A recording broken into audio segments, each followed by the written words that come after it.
today's class we are going to start with the topic Congruence Modulo. Let us begin.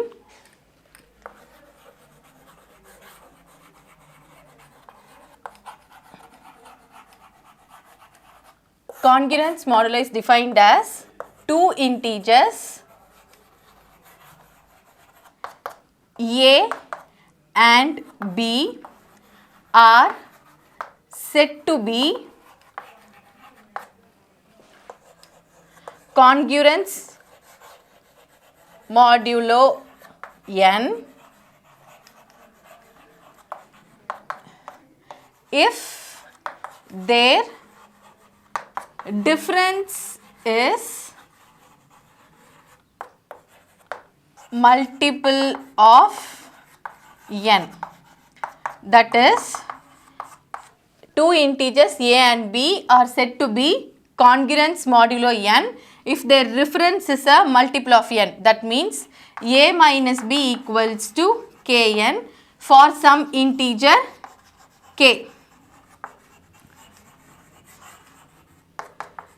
Then a is congruence to b mod n. That is, difference between two integers a minus b is a multiple of n for some integer k. This equation can also be written as a is congruence to b mod n. So this is what is a congruence modulo. We have two integers a and b. These two integers are said to be a congruence modulo n when their difference is a multiple of n. That is, a minus b is a multiple of n or a minus b can be divided by n. I will explain it more clearly with an example. Let me consider an example of 17 is congruence to 5 modulo 3. So according to the definition, what does it mean? This is the value of a, this is the value of b, and this is the value of n. So the difference between a and b is a multiple of n. Then we can write the congruence relation in such a way. Let us check. So value of a here is 17 minus value of a here is 5, which I am going to write in this format, which is equals to 17 minus 5 will give us 12. So the value of n over here is 3. So 12 is a multiple of 3. That is, 12 is divisible by 3. Therefore 17 is congruence to 5 mod 3. Let me tell another example. 184 is congruence to 51 mod 19. What does it mean? If 184 minus 51, which gives the value, can be is a multiple of 19, or 184 minus 51 should be divided by the 19. Then we can say this relation is true. Let us check that. 184 is the value of a and 51 is the value of b. So a minus b is 184 minus 51. 184 minus 51 is 133. So according to the definition, what it is? A minus b is a multiple of n, or a minus b should be divided by n. Obviously 133 is divisible by 19. Therefore we can write it in the format 184 is congruence to 51 mod 19. Next, what we are going to see is connection between Euclid's division lemma and modular arithmetic. So connecting Euclid's division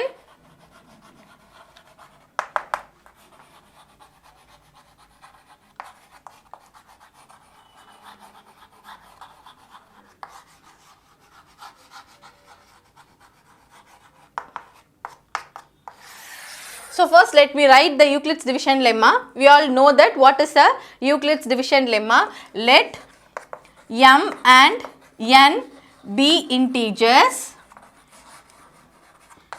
where m is positive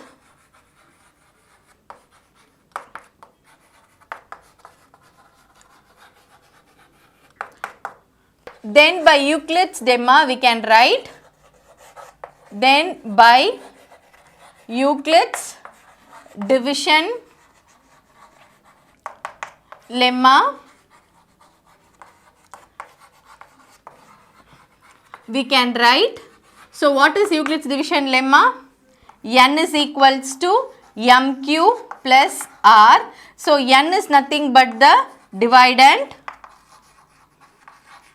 m is a divisor, q represents the quotient and r represents the remainder. If you see in the statement, they have mentioned it as m is positive, which means the divisor must be always in the positive relation. Okay, now what we are going to do is, instead of writing this n is equals to mq plus r in Euclid's division lemma, we are going to write this in the following congruence relation. How to do that? We have n is equals to mq plus r. If this r I bring it to the other side, it will become n minus r, which is equals to mq. The next step, what can we do this is, n minus r will be congruence to 0 if it is divided by m.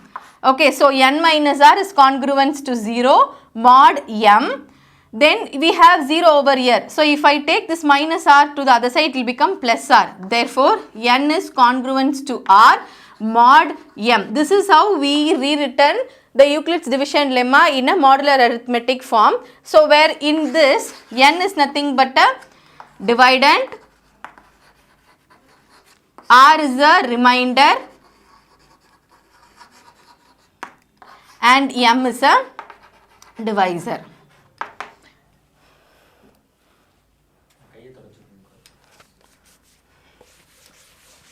In illustration 1, first we have to find 8 mod 4. So in this is the dividend and this is the divisor. Okay, so we know the form n is congruence to r mod m, which means using the dividend and the divisor, after finding the remainder value, we can write in such a format. So here in this problem, 8 is the dividend and 4 is the divisor. Therefore, 4 2s are 8, the remainder will be 0. I am going to write this 8 mod 4 in such format. The value of n in this problem is 8, which is congruence to remainder value is 0, mod n value is nothing but 4. So 8 mod 4 is nothing but 8 is congruence to 0 mod 4. So this is the way of finding 8 mod 4. Let us see another example. Illustration 2. What it is given to find is minus 5 mod 3. As I told you, minus 5 is a dividend and 3 is a divisor. Now I will use Euclid's division lemma to find the remainder value. After finding the remainder value, I am going to write it in the format n is congruence to r mod m. So n value in this problem is minus 5 and m value in this problem is 3. Let us find using the Euclid's division lemma. Minus 5 is equals to, that is a equals to bq plus r. This is Euclid's division lemma, whereas in this a is the dividend, so minus 5, b is the divisor, which is 3, and we need to find the quotient and the remainder. So after finding the remainder, we can write in such a format. Okay, so here the value is in negative. So any one of these two values must be negative. That is, either b value must be negative or q value must be negative. B value, which is already given, is positive. So we have to take the value of q in negative, as well as if the dividend is negative, we have to choose the value as such. After multiplying, this value should be greater than minus 5. So if I choose over here as minus 2, 3 into minus 2 will give me minus 6, which is the value, the 6 is greater than 5. Therefore, I can consider this value, and the difference between minus 5 and 6 is 1. Therefore, the remainder will be 1. So, minus 5 is equals to 3 into minus 2 plus 1. If we evaluate this, 3 2s are minus 6 plus 1 minus 5. So, it is satisfied. We got the remainder value as 1. So, I am going to write in the congruence arithmetic format, which can be written as I told you, value of n is minus 5, which is congruence to remainder value is 1, mod m value is 3. So, this is how we find.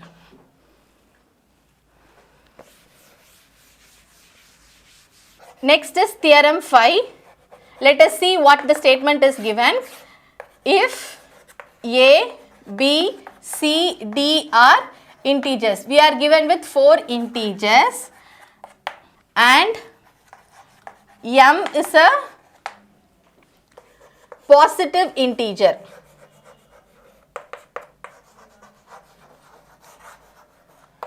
Such that if a is congruent to b mod m and c is congruent to d mod m, then so according to the statement, a, b, c, d are 4 integers which is given, and m is a positive integer. M over here represents a divisor and which is always positive. That is what is given in the statement, and we are given with 2 congruence relation, which is a congruence to b mod m and c is congruence to d mod m. If you see, the values of m must be the same for both the congruences. If it is so, then we can write 3 statements. The first statement is we can add the same number, that is, so if the m value is equal, we can add the left hand sides of both the relations and the right hand sides of the both the relation. Let us see how to do that. The left hand side of this relation is a and this relation is c. So, a plus c congruence to this is b, and right hand side here over it is d. So, b plus d, which is mod m. So, we have 2 congruence relation and the m value is equal. Therefore, we can add the left hand sides of both the relations and the right hand sides of the both the relations. Similarly, first we have used the addition operation. Next, we are going to use the subtraction operation. Obviously, it can be written as a minus c, which is congruent to b minus d mod m. And the third one we are going to do is multiplication operation, which means left hand sides can be multiplied, a into c, and the right hand sides also can be multiplied, b into d mod m. So, the values, the meaning of these 3 relations will remain the same if these 2 congruence arithmetic is given. So, let us see this more clearly using an example. So, in illustration 3, we are given with 2 congruence relation, that is 17 is congruent to 4 mod 13 and 42 is congruent to 3 mod 13. As I said in the previous theorem, when the values of m are equal, that is when the divisors are equal for both the relation, we are going to write it in the following format. First one is we can add the left hand sides of both the relation and the right hand sides of the both relation, which means 17 plus 42, which is congruent to 4 plus 3 mod 13. So, 17 plus 42 it is 59 congruent to 7 mod 13, which means either 59 minus 7 will be a multiple of 13 or 59 when it is divided by 13 will give us a remainder 7. So, this is applicable. Second thing is we have added the operations. Second one, we are going to subtract the relation, which means the left hand side of both the relation 17 minus 42, which is congruent to right hand side of both the relation 4 minus 3 mod 13, 42 minus 17 minus 25, which is congruent to 1 mod 13. Obviously, it is. So, let us check the third one. Third one, it is a multiplication, which means left hand side of both the relations can be multiplied. 17 into 42, which is congruence to 4 into 3 mod 13. Okay, so 17 into 42 will give me 14, 1 balance, 2, 3, 28, 2, 4, 6. So 4, 11, 7, 14. So 7, 14, which is congruence to 12 mod 13. As I told you, how we can check this is when 714 divided by 13 will give us a remainder 12. So this is the way of finding when two congruence relations are given. Next is theorem 6. What it is given is, if A is congruence to B mod M, we have considered the congruence relation, A is congruence to B mod M, then we can write two properties from this. The first property is, when a congruence relation like this is given, we can multiply the same integer on both sides, which means A into C, which is equals to B into C mod M. So when a congruence relation is given like this, if I multiply the same number integer on both the sides, the meaning will remain the same. Similarly, the second subdivision, it is A plus or minus C, which is congruence to B plus or minus C mod N. What does it mean is, so when A is congruence to B mod M is given, we can add the same integer on both sides, or we can subtract the same integer on both sides, whereas the meaning will remain the same after doing the operations also.